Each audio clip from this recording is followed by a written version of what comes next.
नमस्कार,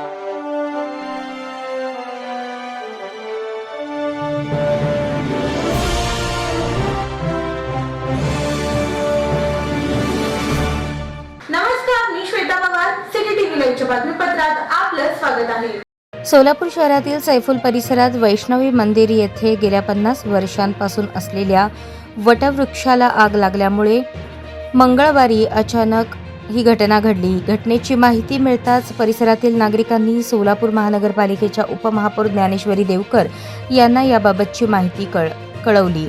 माहिती मिळताच त्यांनी तात्काळ सोलापूर महानगरपालिकेच्या अग्निशमक विभागाशी संपर्क साधून घटनास्थळी अग्निशामक दलाला पाचारण केले. त्यामुळे वटवृक्ष वाचवण्यात यश आले. आग लागल्यानंतर परिसरातील नागरिक पल्लवी हजारे, प्रियांका शितोळे यांनी वैष्णोदेवी मंदिरातील नागरिकांना बोलावून आग विझवण्याचा प्रयत्न केला. याबाबत बचाव कार्यरत अग्निशामक दलाचे महासिद्ध उहारणी, पौर्णिमा रोकडे, BR डोंगरे, सैफन शेख या जवानांनी अथक परिश्रम घेत आग पूर्णपणे विझवून परिस्थिती नियंत्रणात आणली.